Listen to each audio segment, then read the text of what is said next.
Hi, everybody, and welcome to Devotions today. December has begun. All the busyness is just ahead of us.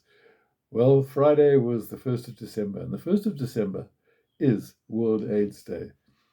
In a way, we've got kind of accustomed to AIDS being around, and we forget just how massive the problem still is. If you think of our own country, there are nearly 8.5 million people who are infected with HIV. Those are only the ones that are recorded. But there are many more as well that we don't know about. And that's nearly a fifth of our population. It's between 18 and 19% of South Africans. It's massive.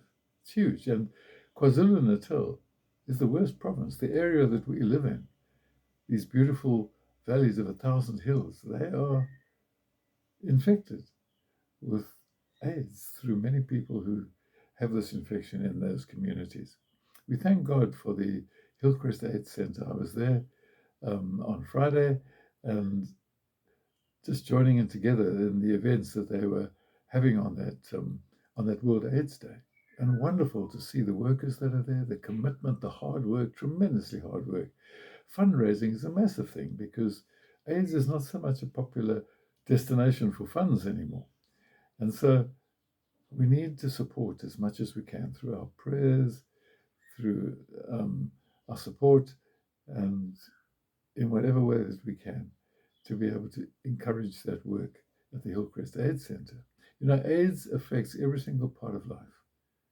There's hardly any part of life that's not affected by HIV/AIDS, if you think about it. There was a parable that Jesus told. I just want to read a few verses of it, which help us to think a little bit more deeply about it. It's in Matthew 25, verse 34. Then the king will say to those on his right, "You have my Father's blessing. Come, take possession of the kingdom that has been ready for you since the world began. When I was hungry, you gave me food. When I was thirsty, you gave me a drink. When I was a stranger, you took me into your home. When I was naked, you clothed me. When I was ill, you came to my help. And when I was in prison, you visited me." And they say, "Well, Lord, when did we do that?" He said, "Well, as much as you've done it to the least of these, you've done it to me." What does Jesus mean by that? Well, if my child is in need and you come to him and you're kind to him and you help him or her,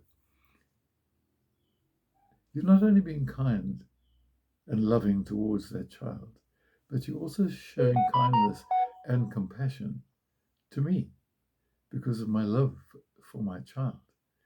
And so when we help someone, when we reach out in that kind of way, then we're not only blessing the person that we're helping, but we're blessing Jesus as well because of his love for that person. I believe that's what Jesus means. And if you think of AIDS, you think, first of all, it says they're hungry and thirsty. Yes, poverty is closely connected with HIV/AIDS, but there's also the deeper hunger for acceptance, for kindness and compassion. We see there that he says that when I was a stranger, you took me in. And people with HIV/AIDS are often excluded from their communities. Stigma is one of the worst factors in the death of people with HIV because they don't want to admit that they have been infected. It says, "When I was naked, you clothed me."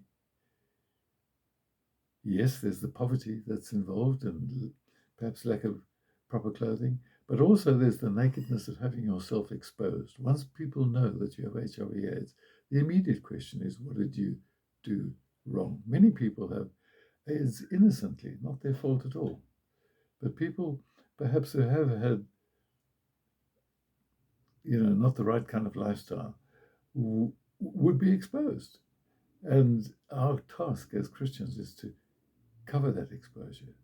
James says in his letter, love covers a multitude of sins. Our task is not to condemn or to criticize or to exclude, but our task is to cover people with the love and the compassion and the mercy of God. And then lastly, he says, when I was in prison. You visited me.